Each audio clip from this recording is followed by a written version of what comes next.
Hi, this is Michael Buffer, and welcome to the BoxHard Podcast. Hello, everyone. This is Mikey Garcia. This the monster from the swamps, Regis Rougarou Prograis. Hey, what's up? This is King Carlos Molina, former IBF world champ. This is Michael, the Bounty Hunter, 2012 Olympian and your people's champ. This is Charlie Edwards, Flyweight champion of the world. This is Fast Eddie Chambers, and you're listening to the BoxHard Podcast with my main man, Joey Coastman. Hello everybody and welcome to episode 297 of the BoxHard Podcast. I'm your host Joey Coastman. I'm joined as ever by the former heavyweight world title challenger himself, my good friend, Mr. Fast Eddie Chambers. Eddie, how you doing, my man? I'm good, my brother. How are you? Always good when speaking with you. We're going to try to whiz through this show as quick as possible. We're going to start here with the review part as ever, but this time we're going to start in the Universum Gym in Hamburg, Germany, over here. Return to the ring for Felix Sturm. A win for him. He's now 42-5 with 3 draws. A unanimous decision win over 10 rounds against James Kraft, who was undefeated 19-0 with a draw. Now 19-1 with a draw.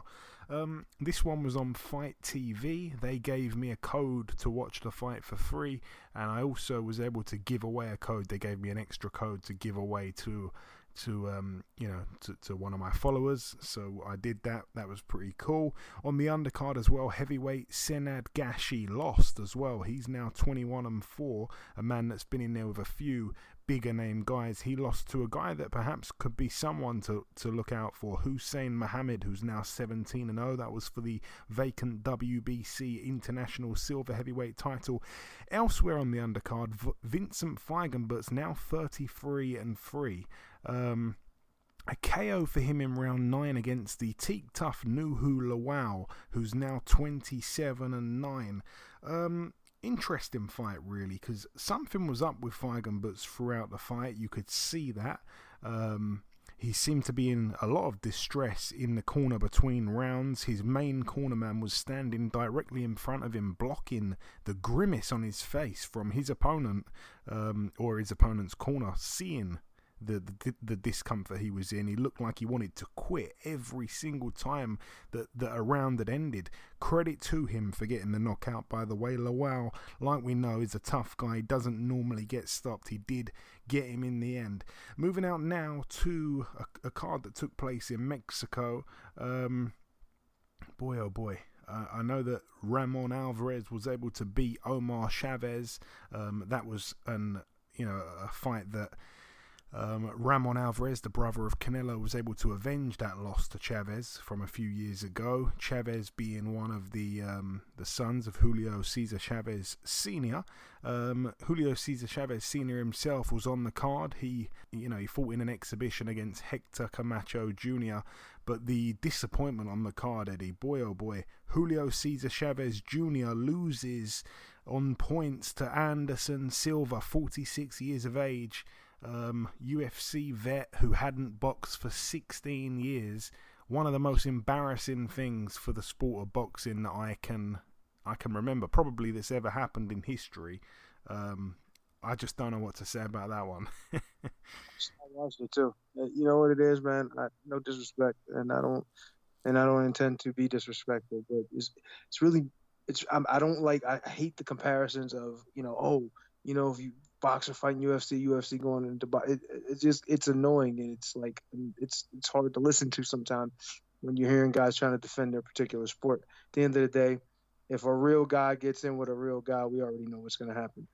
I'm happy for Anderson Silva. Actually was one of my favorite MMA guys to followed over the years. I actually really like this style in MMA. Great striker, always really confident, good with his hands and feet. And he was good on the ground too. I mean, I really, really liked Anderson Silva. That was my favorite, probably all time. But as far as boxing is concerned, Chavez Jr. is supposed to be able to dominate him. No disrespect to him, even though he, was a good striker in MMA. He was still 1-1 as a pro fighter. You know what I mean? I'm not trying to say that he doesn't have skills or he doesn't know how to box. He's been in the gym for years. Of course he knows how to box. Of course he knows he needs to know how to box so he can, fare well on his feet in MMA. But that's different. Chavez Jr. is supposed to be able to take advantage of that. But I just don't think he takes it serious enough. You know what I mean? He was constantly missing weight. He just doesn't respect. He missed weight for this as well. You know that, right? I know. That's why I say he's constantly missing weight. Yeah. He's just disrespecting the sport too much, and that's why he keeps getting disrespected himself. Every time he gets in there, he's looking like more and more like a punching bag. And I never like to talk about fighters in a negative way. And I'm not saying this to down him. My thing is, I feel like he could probably have beat Anderson Silva if, a 46-year-old Silva especially, if he's taking this seriously. You know what I mean? Maybe he was thinking, man, this is an MMA guy. I'm just going to walk in here, probably train for a couple times a week and drink and smoke the rest of the week and still be able to beat him. And I get that. You feel like it was not going to be a challenge. But these other guys aren't thinking of it like that. Anderson Silva's training. He really wants to win. So when he steps in that ring, he's looking for respect as a boxer. So you got to come in with that same mentality. And I think that's what the problem with guys like, this guy in particular, he showed a history of just not being respectful to the game. And if you don't respect the game, then it's not going to respect you. And that's why he got the loss. Yeah, he had to sacrifice $100,000 for coming in overweight. That's a large amount of money that myself and Eddie wouldn't have minded getting donated to the pocket fund, but we wouldn't said no. But no, say that again, Eddie. Missing weight, Mr. Chavez, and keep putting money in our pockets. But no, it seemed like he didn't try in the fight. I mean, he was backed up the whole night by, like I say, a 46-year-old who hadn't boxed for 16 years. Like I say, one of the most embarrassing things to happen in boxing history. After the Mayweather Paul stuff to this, I just can't take any more of this. They need to suspend his license. He's an embarrassment to boxing, to his country, and perhaps more importantly his father, who, by the way, saved the day by looking pretty good at about 60-something years of age, I think he is. Anyway, leaving that alone, thank God, let's move out now to the Doubletree Miami Mart Hotel in Florida, USA. Over here, the lady that was on last week's show, Melissa Odessa Parker, she's now 5-0. A unanimous decision over 7-time world title challenger Calista Silgado. I think that's the 8th time she's boxed for a world title now. She's now 19-13 with 3 draws.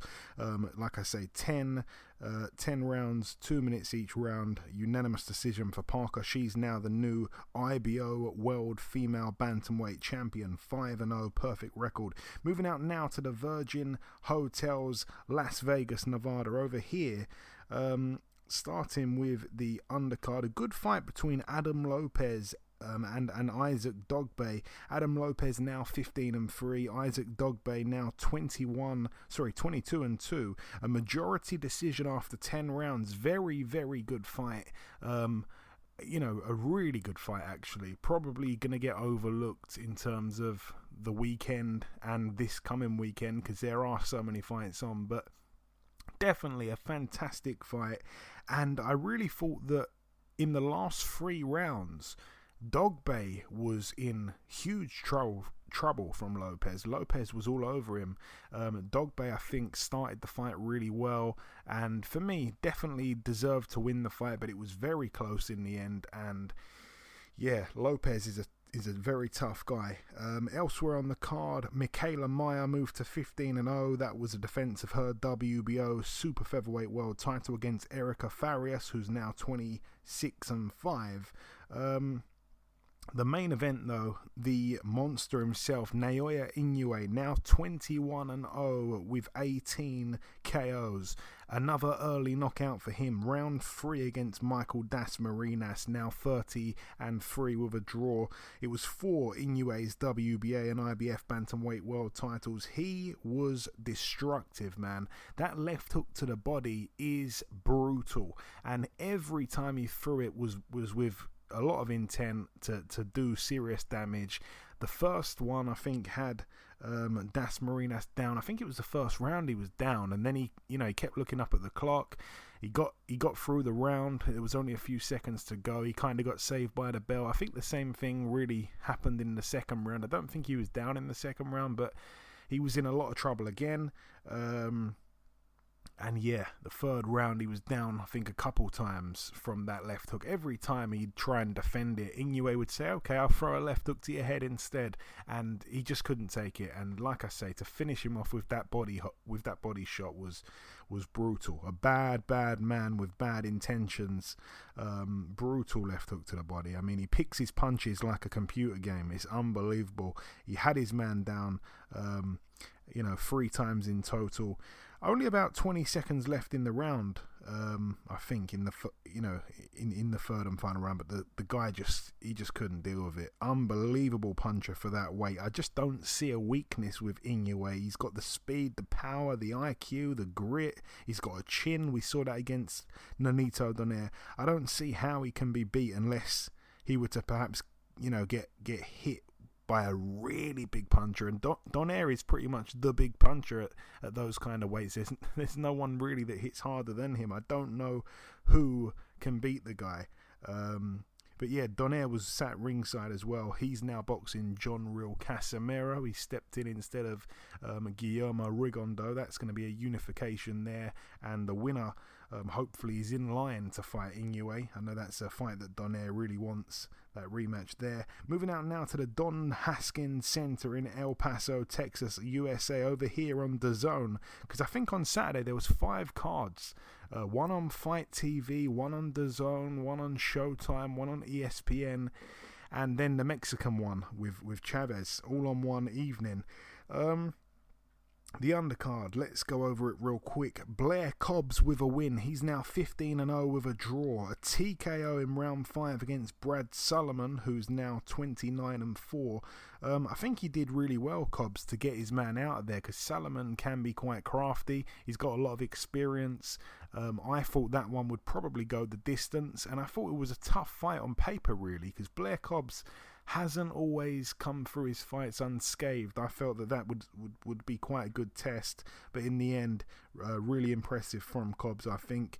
Elsewhere on the card, Ibeth Zamora Silva, now 32-7. She was able to put down in the first round Marlen Esparza, but Marlen Esparza got back up and ended up winning a unanimous decision over 10 2-minute rounds. She's now 10-1. She took away the WBC female flyweight title away from her opponent. She was the underdog as well going in, Esparza. That was a good fight, but hey, I'm sure you must have seen this one, Eddie, or at least a clip of it. Bektamir Melikuziev, 7-0 with 6 KOs, stepped in against Gabriel Rosado. Boy, oh boy, for the WBA Continental America's super middleweight title and the vacant WBO International super middleweight title. Rosado down in the first round.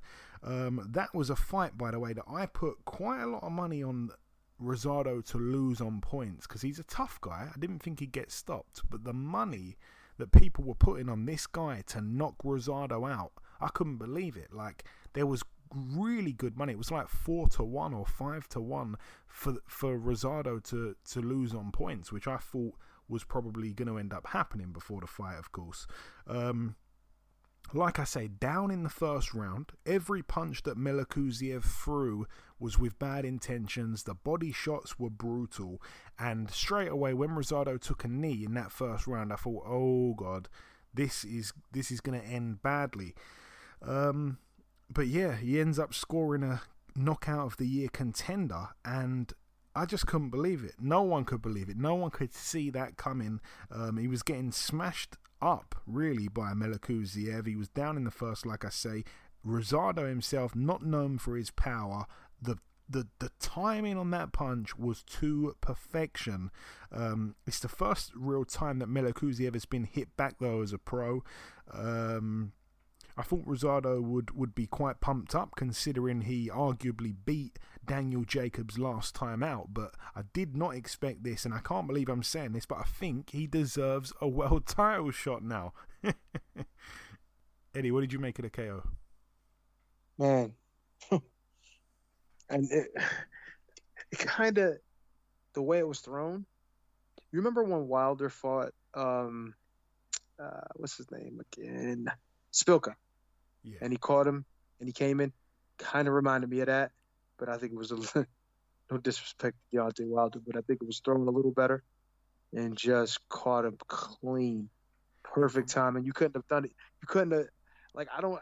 It's hard when you look at stuff like that. It's like, damn, did he plan on throwing that, or he just said the hell with it and threw it? You know what I mean? I had a knockout similar to that, not necessarily in that same way, like, guy was going backwards, but I caught him perfect early in the fight in the first round, and he just was gone. You know what I mean? It just, and I honestly was going to throw a left hook, and last minute changed my mind. And I guess I was so confused that he was confused. Or not so confused, I say I was confused, but he didn't know what I was going to throw, and I didn't even freaking know what I was going to throw, and then boom, it landed perfect. But the shot that he threw, man, it was a perfect shot. It was a home run shot, but it wasn't thrown like that. You know what I mean? Certain guys literally close their eyes and just swing for the fences. It actually looked like that was pretty much timed and perfect. But man, you know what I mean? And then look, everybody's talking about Gabriel Rosado needs to quit. He needs to let it go. He's taking too much punishment. Then boom, he lands this kind of shot on this kind of guy, supposed to get him out of there, or supposed to at least beat him by decision. And now he's back in the swing of things again. It's just how quick boxing can change. You know what I mean? Yeah, for sure. But no, the knockout reminded me a little bit of Pacquiao Marquez when Pacquiao got knocked out. That's another very similar to that too. The reason why I said the Wilder one is because the way he was coming in and got caught on that side. You know what I mean? And it was just wow. It was. I was like, damn. I had to look at it a few times, and I didn't. I heard he was fighting somebody, and then of course, my guy Johnny calls me and starts jumping on me about, man, why you ain't fighting? Look at what he just did. And I'm like, man, you can't get excited about everything, and then you see and think that somehow means that I need to be doing something different. You know what I mean? Don't get me wrong. I would love to have the opportunity, but this ain't about me. This is about Gabe Rosado. And what he did was great. He put himself in position now to get another opportunity to make a living. That's great. I'm happy for him. Yeah, I'm pleased for him. I've been a little bit of a detractor of Rosado in the past, but I've got to say, you can't deny how good he's been lately to arguably beat Jacobs with no crowd, and then of course to do this to a really, really bright prospect. Unbelievable. Definitely one of the best knockouts of 2021. Elsewhere on the card, Jaime Munguia, now 37-0. He was able to make his opponent Camille Serrameta retire on his store after 6 rounds.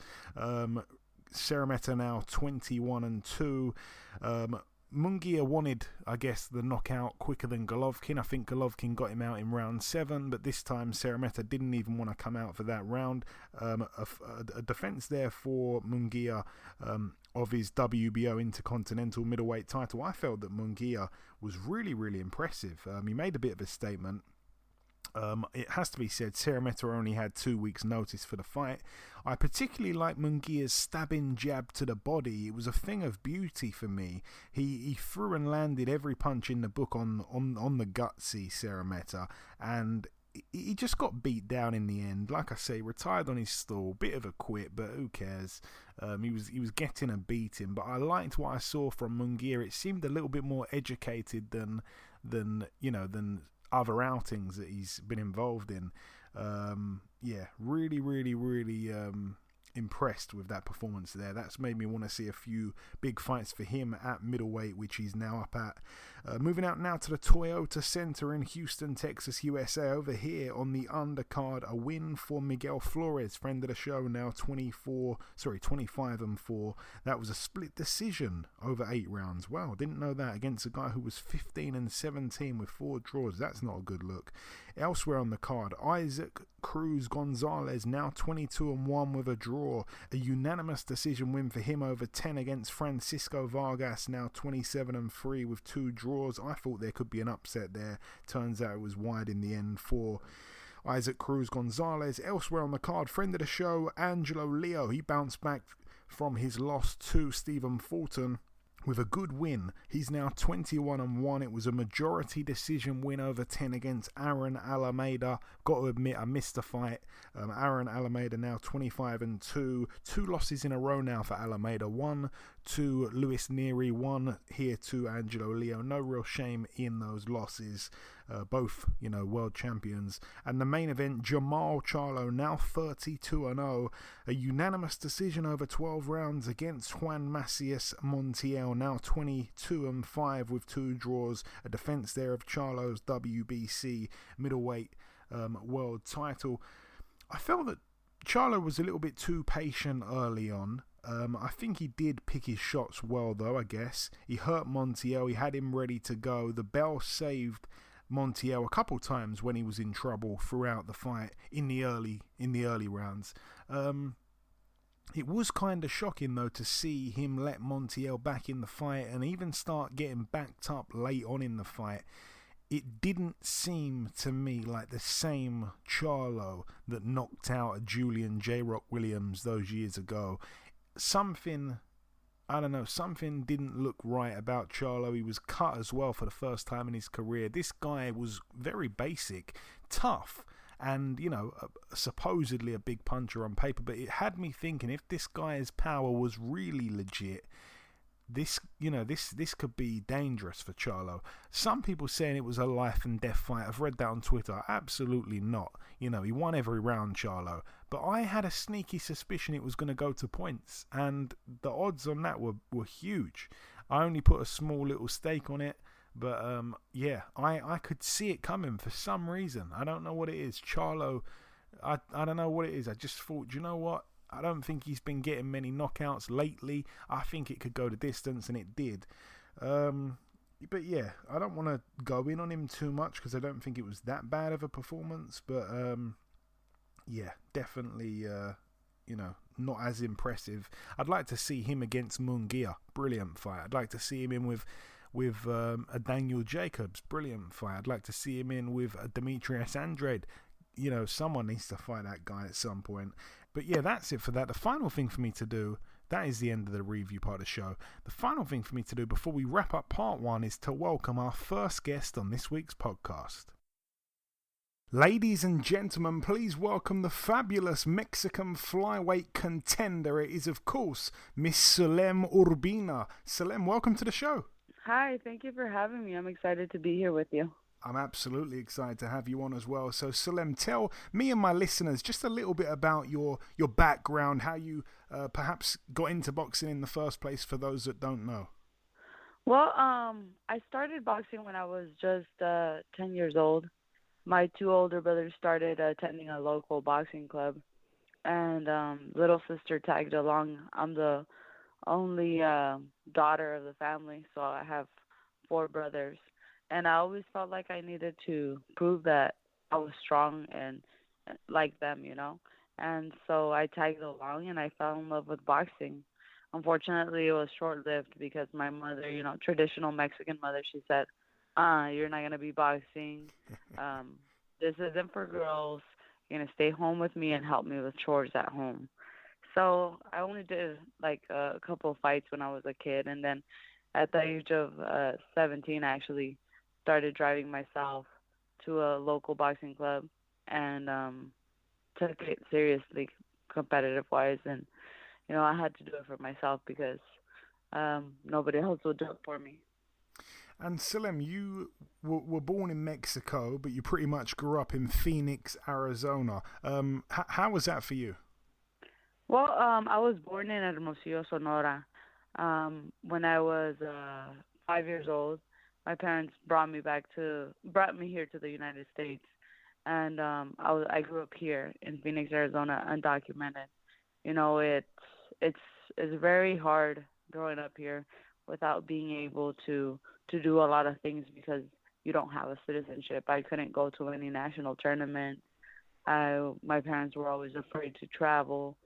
We went through the whole thing here in Arizona with SB 1070, which was racial profiling and deporting a lot of families here in Arizona.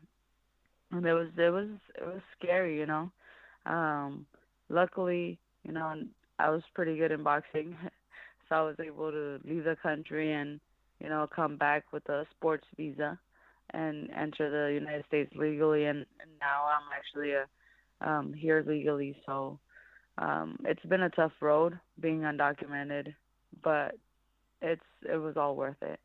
Absolutely. Excellent story. And you've been a pro now for almost 5 years, which I was pretty surprised about when I learned that. You've not been that active during that time. What's been the reason behind the kind of stop-start? Well, I turned pro and I debuted under Sanford Promotions. They kept me as busy as they could, but I was never happy. It wasn't enough for me. And then once our contract ended in 2018, I believe it was 2019 actually. Our contract ended and I decided not to sign again. And I was without a promoter for quite some time.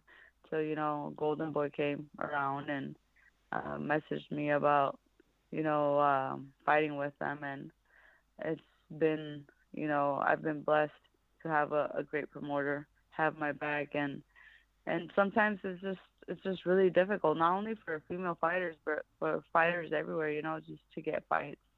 Some of us don't have those big platforms or those big backgrounds, and I just have to keep on digging and working on it, and now I'm doing well. I'm working under the Golden Boy banner, and I feel blessed. Yeah, no, it is going very well. It seems that way from the outside looking in. You've risen up through the ranks. Your, I guess, big fight. Your first big fight, I should say, was that one back in October against Marlen Esparza. Esparza was an old rival of yours from the amateurs, of course. Tell me about that fight back in October briefly, which was, of course, the last time we seen you in a pro ring. Well, I fought in February, and then the pandemic hit, and everything was just, you didn't know what was going to happen. One day I received a call. Marlen and I were actually supposed to fight later on, not so soon, but the opportunity came. Golden Boy wanted to make a solid comeback with a solid card, and so the fight was offered, and I took it, I lost. I got outboxed, outsmarted in the ring. I learned a lot. I own up to my loss. I know a lot of things that I did wrong in that fight. And, you can say that I've grown from it. I've learned a lot from it, and it made me a better boxer. So I can't wait to get back into the ring and show everybody that, I'm coming back stronger and I've improved. Yeah, and there's no shame as well in losing to Esparza, who I think is one of the top female fighters right now. I want to ask you this as well, Sulem. When you spar, do you mainly spar with other girls, or do you spar the guys mostly? Well, mostly I spar young men that are around my weight or around my size. It's very tough having women to spar. Once I get closer to fight time, I start traveling and looking for female sparring, because at the end of the day, the timing is different and the styles are different. So I feel like I do need that work from, women in the sport. And it gets tough, it gets difficult, but it has to be done. And luckily, it's a growing sport. So we have a lot of girls up and coming through the amateurs, a lot of pros, and they're all willing to help each other. So that's, the good thing. Yeah, and you said it perfectly there. Women's boxing is growing tremendously. It's on the rise. Do you look up to any female fighters right now, or not so much? Of course. I mean, I'm a big advocate in supporting other women. Katie Taylor is one of my favorites. Amanda Serrano, I hope that fight happens someday. Clarissa Shields, Michaela Mayer, all these women, they're all doing such a great job. My stablemate, Sinisa Estrada, she's a really good friend of mine. I admire a lot of these women, and I hope that, I can become champion like them one day. Also, one of my favorites growing up, Ana Maria Torres and Jackie Nava, they opened up women's boxing in Mexico tremendously because of their, 2 fights that they had. So I think we're going to keep on growing, and the only way we can do that is if we support one another also. Yeah, no, I'm a big fan of women's boxing. Like I say, I've had many women on this show now, and I always try my best to promote women's boxing when I can, when there's a good fight. I will always mention it to the listeners. One of the bad things about women's boxing being on the rise is that it's probably in one of the best places it's ever been right now. You're one of the most spoken about female boxers on social media. With that, in this man's sport, with these many boxing fans that are men, you do unfortunately come across some creepy guys online and stuff like that. I've heard a lot of girls saying they've received creepy messages and stuff like that over social media. Have you been a victim of that as well, Sulem?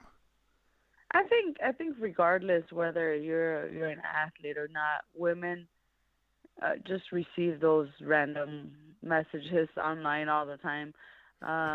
I think people have gotten a little too comfortable behind their screens, and feel like they can say whatever they like.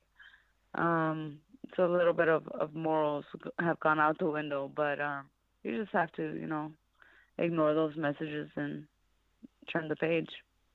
Is there any that have stuck in your mind? What's like the weirdest one? Actually, yesterday I received one of somebody who I have no clue who it is, who has me blocked, and it said, "Tell her that I know she talks a lot of crap about me and this and that I hate her." And I'm like, who? Tell who? And who are you? Like, I'm really, really confused. Oh gosh.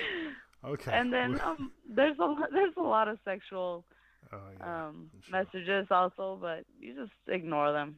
Yeah, no, absolutely. Like I say, it comes with it, unfortunately. A lot of women have to deal with this kind of stuff, which isn't right, but until they make people sign up to social media with identification, it's something that I feel is going to continue to happen, unfortunately. But anyways, moving on. Your upcoming fight is set for July 9th in California as part of that Ramirez-Barrera undercard. You'll be challenging for the WBA Flyweight World title against the reigning champion, who's also a 5-weight world champion, Naoko Fujioka. Tell me what you know about this lady and her impressive achievements, it has to be said. Well, like you said, she's 5-time world champion. She's been around for a long time. She's fought anybody and anywhere. She's very talented. She's an aggressive boxer. She likes to bully her opponents, she likes to entertain. And we're fighting on July 9th. I'm extremely excited to be fighting her because, at the end of the day, she's a legend in this sport. She's a Japanese woman wanting to live her dream of coming to the United States to fight, and it's coming true on July 9th. The only thing is I'm going to be the new world champion. So I'm extremely excited about it, and, I've been training really hard for it. And my next question, I'm going to put you on the spot a tiny bit here, but we like to ask this question to everyone we speak to from overseas, Sulem, so you can't escape it. Who springs to mind when I ask who's your favourite UK fighter? It can be male or female, it can be absolutely any era. You tell me, who springs to mind when I ask you that question? There's so many greats. I don't know. I mean, I think Ricky Hatton. Ricky Hatton. He's just great, and the fan base that he brought with him, and the time that he was around, I believe boxing was at a very high point. I also love Terry Harper. She's one that's doing great work right now. She's Eddie Hearn is moving her the right way, and I hope that she recovers well, and I want to see her in those big fights unifying the division. She's hungry for it. There's quite a few, but those are the two that come to the top of my head right away. No, absolutely. Two fantastic names. Terry Harper getting a mention as well is something I'm on board with. And just finally, Sulem, before we wrap it up, I just want to throw the microphone over to you, so to speak. If you've got any closing words, I'm sure you get a lot of support and stuff like that from the UK. If you've got a closing message to your fans in the UK, also give them your social media handles if anyone isn't following at the minute, they can follow. And also merchandise. If merchandise can be bought and sent to the UK, give us the details on that as well. Well, first off, to all my fans in the UK, thank you so much. I truly appreciate all of you. I'm just a Mexican girl trying to make it in boxing, and I appreciate every single one of you. I appreciate everyone that supports women in the ring, and we're going to keep on working to improve it, become world champions. As far as my social media handles, I just keep it simple, at Sulem Urbina. And for merchandise, actually, we're working on something and releasing something in my website at sulemurbina.com. It isn't quite ready, but it will be soon. And, of course, we can always work something out to mail to the UK. Excellent stuff. Well, there we go. Like I say, if you're not already following Sulem, it is Sulem Urbina across all platforms. That is SULEM URBINA. And again, you can go on sulemurbina.com where you can find merchandise soon. Wait for that. It will be fantastic. I think I've seen a couple of little pictures of what it's going to look like, and that already excites me. But listen, Sulem, it's been a real pleasure speaking with you. Thank you so much for your time, and I hope that the next time we speak on the phone, you've got a nice new shiny belt around your waist. Oh, thank you. Thank you so much. Hope to speak to you soon. And like you said, hopefully you're speaking to a world champion that time. Okay, now it's time for part 2 on this week's show. This part, of course, the news part of the show.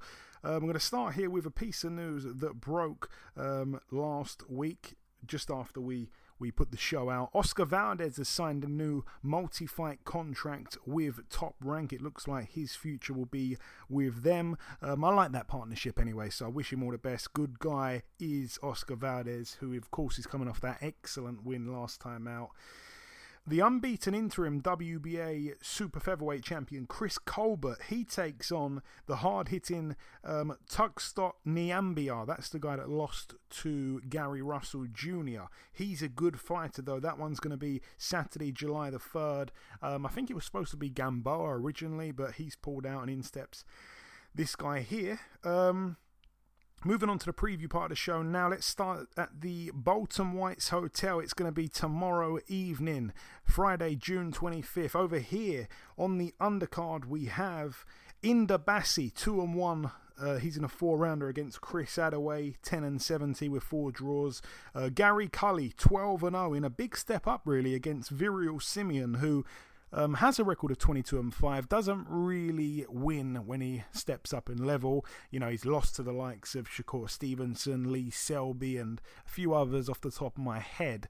I think he also boxed Scott Quigg, if I'm not mistaken, but he loses a lot of the time when he steps up. However, Gary Cully hasn't yet proved he's on that level, so that's a good fight. I'm looking forward to that one. A brilliant light heavyweight domestic dust-up between Hosea Burton, 25-2, in a 10-rounder against Liam Conroy, 18-6 with a draw.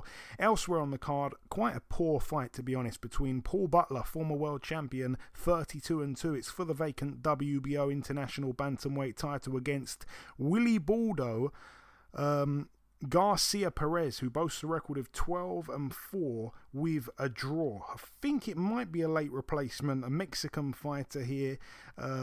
Honestly, it is not the kind of level that Paul Butler should be in with. I think he knows that himself. I had him on the show and I said, you know, what's really been going on? You haven't boxed at the top level for a long time, and I've got a count now. This will be his first, second, third, fourth, fifth, sixth, seventh fight since losing to Emmanuel Rodriguez back in May of 2018. It's been a slow 3 years for Paul Butler. Looks like his best days could perhaps be behind him. And return to the ring for former world title challenger Jay Harris, 18-1 in a 12-rounder against Ricardo Sandoval, who has an identical record, 18-1. The fighter from California, USA. Should be a good fight. Hearing some good stuff about this guy, to be honest with you. His loss early on came in a 4-rounder. It was a majority decision against an undefeated fighter. So, do you know what? He's got a shout of being undefeated still, so that could be quite interesting there. Moving out now, though, to the Arena Alcalde in Guadalajara, Jalisco, Mexico. Over here, no opponent just yet, but we have the undefeated prospect 11-0 Diego Pacheco, no opponent just yet, like I say. The main event on that one, Julio Cesar Martinez 17-1 takes on Joel Cordova, who's 12-4 with 2 draws. That's over 12 rounds there for the WBC Flyweight World title. You know, it's a Eddie Hearn and Canelo fight card, this one on DAZN. It's the first of their, I think, 3 or 4 fight nights that they're going to be putting on. But to be honest with you, this is quite a poor card, to be frank. Joel Cordova, I don't see anything he can do to cause any problems there to Martinez. He's been stopped a couple of times in those 4 losses. So, yeah, I can't see him doing anything there. Bit of a poor one. That'll be on DAZN. Moving out now to the best card of the weekend for me. A few names on the bill. Ledwan Barthélemy, 16-1 with a draw. He's an 8-rounder against Victor Slavinsky, who's 12-0 with a draw. Carlos Adames, 19-1 in a 10-rounder against Alexis Salazar, who's 23-3. Batir Akhmedov, 8-1. Of course, he lost in that one fight to Mario Barrios in a fight where he was probably winning until he got dropped, I think in the dying seconds, and that cost him, that 10-8 round cost him the fight, on my card anyway. He gets in against former world champion and wily veteran Argenis Mendez, 25-6 with 3 draws. Elsewhere on the card, Erickson Lubin, 23-1 in a 12-rounder against former world champion Jason Rosario, 20-2 with a draw. His record, that's for the WBC Silver Super Welterweight title. And the main attraction, Mario Barrios, 26-0, good friend of the show, really nice guy, in a 12-rounder against a man stepping up to 140 in the shape of Gervonta Tank Davis, 24-0. Both men's combined records 50-0. It's for the WBA World Super Lightweight title. This is a fight I've been looking forward to for a long, long time, ever since it got made. I mean, it was the best fight, I think, on that Showtime schedule that they announced a couple months ago. What a fight. I can't move on from this card without coming to you, Eddie. Erickson Lubin against Jason Rosario and Mario Barrios against Gervonta Davis. Can Gervonta still be a massive problem up at 140, a weight that really, height-wise, he has no business at? Honestly, I know a lot about being a shorter man and still being effective. And with his explosive power and speed, he can definitely still be effective. But even though it's only 5 pounds, sometimes the power doesn't quite carry as much. But I do fully expect him to be able to still land shocking shots, even at that weight Gervonta Davis I'm talking about. And as far as the co-main, which is what Erickson Lubin and Rosario, I like it. I like the contrasting styles. I like the fact that the big punching banana, right? That's the name. That's what they call him. Yeah. Just trying to make sure I'm remembering the right name. But he's a big puncher, tough. But I like Erickson Lubin. I like his boxing style. I like how he's a pro's pro in my opinion when I look at him. You know what I'm saying? Like he's accurate with his shots. He doesn't really waste a lot.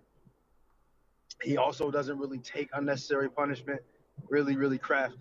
You know what I mean? Decent pop and sharp, good speed. I like him as a fighter. I've always liked him as a fighter since I started watching him. So I'm looking forward to that fight. I think the contrasting styles will be nice. See which one wins over him, but I'm pretty much gonna go with Lubin. I think he can outbox and be, outquick him, just a little bit too crafty for him, I feel. But hey, I was wrong about Julian and him and the other guys, so I don't know. It can change real quick. You know what I mean? That power changes things. It tends to change things. Yeah, we shall see. Showtime pay-per-view. I will find a way to watch it over here. It's a brilliant, brilliant main event and chief support. Moving out now, though, to another one that I think is going to clash time-wise, unfortunately, with that show at the Virgin Hotels, Las Vegas, Nevada. Over here, the return of Vasily Lomachenko, 14-2, coming off that loss last time out to Teofimo Lopez back in October. He takes on Masayoshi Nakatani, 19-1, a man who also has a loss to Teofimo Lopez, and he's a bit of a star in my eyes, Nakatani, after stopping Felix Verdejo, the murdering, well, I should say the man accused of murder. I don't think it's been proven just yet, but it doesn't look good. So all the best there to Vasyl Lomachenko, who again is going to be giving away a lot of height advantage there. He's going to be the much smaller guy. On the undercard, we get to see Zhanibek Alimkhanuly, who's 9-0, a good amateur, in a 10-rounder against a man that we're going to be speaking to in a few moments, Rob Brant, 26-2, former WBA Middleweight World Champion. That's over 10 rounds there. Elsewhere on that card, Guido Vianello, the Italian heavyweight prospect, sparring partner of Tyson Fury, 7-0 with one draw. He's in against Marlon Williams, who's 6-1. That's it for that one. The final card to mention is a card that takes place on Sunday at the Minneapolis Armory in Minnesota, USA. Over here, friend of the show, Alontes Fox, in fight number 31. He's 27-2 with a draw. He's in a 10-rounder against Manny Woods, who's 17-11 with a draw. Again, that's over 10 rounds there. All the best to my good pal there, Mr. Alontes Fox. But that is it, though, for the preview part of the show. In part one, we did the reviewing, and we brought you the first guest, which was Sulem Urbina, the very highly spoken of prospect female fighter. And in part two, we've brought you the news and the preview part of the show. The final thing for me to do just before we wrap up is to welcome our second and final guest on this week's podcast. Ladies and gentlemen, please welcome the former WBA Middleweight World Champion. It is, of course, Mr. Rob Brant. Rob, welcome to the show, my friend. Oh, it's a pleasure to be on. Thank you for having me. It's my pleasure to have you on. So, Rob, it's the first time you've been on this show. I feel like you really announced yourself to the world when you pulled off that win back in October 2018. Of course, some of the more hardcore fans knew you from before that. Some people tuned in when you signed up to the World Boxing Super Series. But just tell me about that most special night for you that, like I say, took place in October 2018. Tell me about the night you became world champion, champ. You know, it was a wonderful experience. It was something that I always knew going in that I would definitely beat Murata. And you know, that self-confidence really pushed me through. You know, ever since watching him coming out of the Olympic Games, I always looked at his style and said that that's someone that I'll beat if I ever stood across from him. So it was definitely something special to when it finally came to fruition, and we stood in front of each other, and I got the win.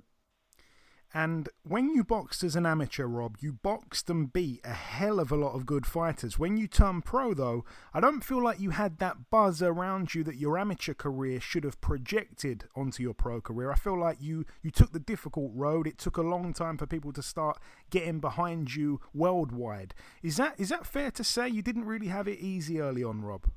You know, I was, I credit myself on the hard work that we had to put in. You know, I wasn't a front runner coming out of the amateurs, which, you know, it doesn't bother me at all. But, you know, going forward, I just knew that, you know, I had to earn my spot in the sport, which is something that I stand behind today. That, you know, boxing is a very what have you done for me lately sport.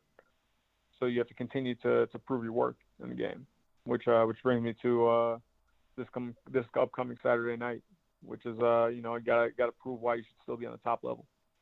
And yeah, you mentioned it there. The fight's locked in for this weekend against the undefeated Zhanibek Alimkhanuly, I think it said. Could be saying that completely wrong. Hey, you're doing better than I am at pronouncing that one.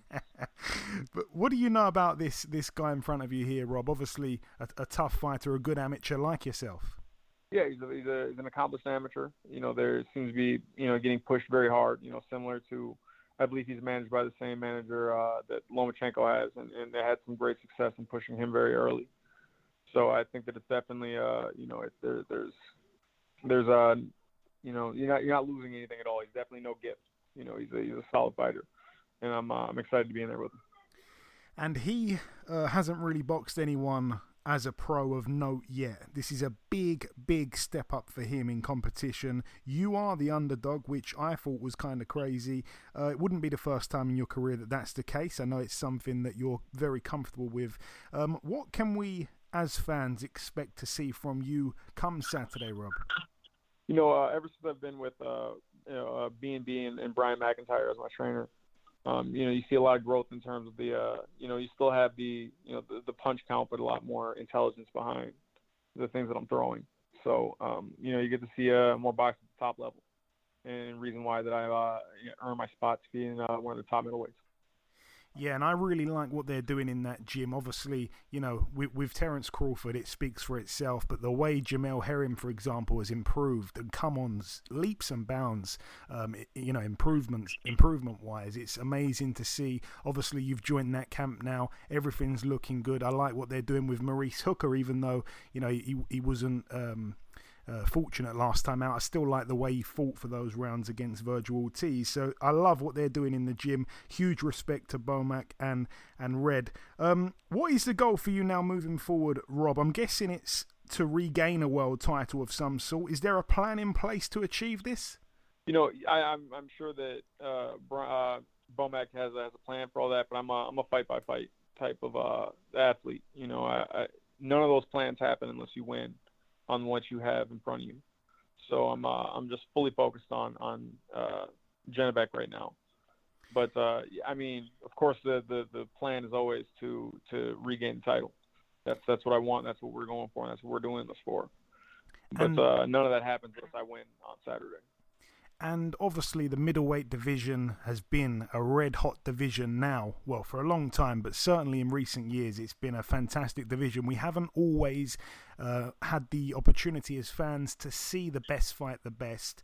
You've got great champions out there like, obviously, Murata, Charlo, Andrei Golovkin. Did you happen to see Charlo's performance on the weekend? If so, do you have a reaction for it? Yeah, he definitely, won the fight, but the dude had a lot of heart, and he gave him everything that he was better than expected. He took a lot of good shots, stayed in there, stayed in front of him, and fought the entire 12. I have a lot of respect for his opponent in that. Is there a I thought that Charlo looked great, but my apologies. I thought Charlo looked great, but I think that his opponent fought like it was the fight of his life. And it certainly was. Yeah, no, I agree, absolutely. Is there a champion out of those four that I mentioned, Rob? Obviously, Murata, Charlo, Andrei Golovkin, that you... I know that you're concentrated on this man in front of you Saturday. I don't want you to overlook that in any way, shape, or form. But is there any of those four guys that you most fancy a matchup with? Of course, it's going to be Murata. Seeing as how we are both 1-1. It's a person I know that I beat. I felt like I won 13 rounds out of the 14 that we fought, and that's definitely something I kind of want that redemption, so to speak. Okay, exciting stuff for the future. And finally, my last real question for you, Rob. I'm going to put you on the spot here. Should have warned you before we went on air, but here we go. Favorite UK fighter, Rob? Any era. It can be a guy still boxing today. It can be a guy who retired 350 years ago. You make up the rules. Who springs to mind when I ask that question? Favorite UK fighter? One of my favorite fighters of all time was Gerald McCullen, so I have to give a lot of respect to Nigel Benn. I'm gonna say favorite overall in his class and the way he did things. I like Lennox Lewis. Okay. He's a fighter that he's a lot of people's favorites. I know it's kind of a cliche answer, but the man handles himself so well in and outside of the ring both that you can't help but be a fan of him. Yeah, I agree. You can't help but love Lennox and Nigel Benn, obviously a favourite over here.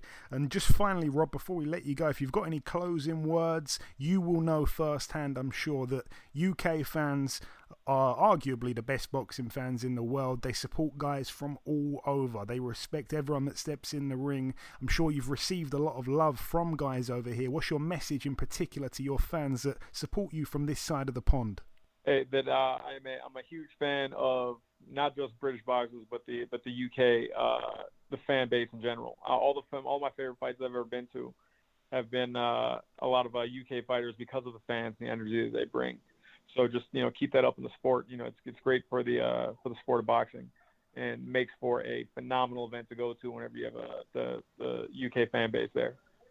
I'm sure they'll appreciate those words, Rob. We need to have you in the UK someday. But listen, it's been a real pleasure speaking with you, my friend. Best of luck for Saturday, and I hope we can speak sometime afterwards. I appreciate it. Absolutely, sir. I appreciate that. Okay, and this wraps up episode 297 of the BoxHard Podcast. I've been your host, Joey Coastman. Eddie Chambers has been with me for the duration of the show. A massive thank you to our two guests on this week's podcast, the former WBA Middleweight World Champion Rob Brant, and of course the female Flyweight contender Sulem Urbina. The biggest thanks of all, though, goes out to you, the listeners. Thanks once again for tuning in this week. There has been one piece of news break whilst we've been recording the show. A heavyweight clash has been made between the unbeaten prospect Michael Polite Coffey and former world title challenger Gerald Washington. That one is set to take place on July 31st in Newark, New Jersey. That's a good fight there. But that's about everything from myself. Enjoy your weekends, people. Stay safe, and we shall see you all again next week.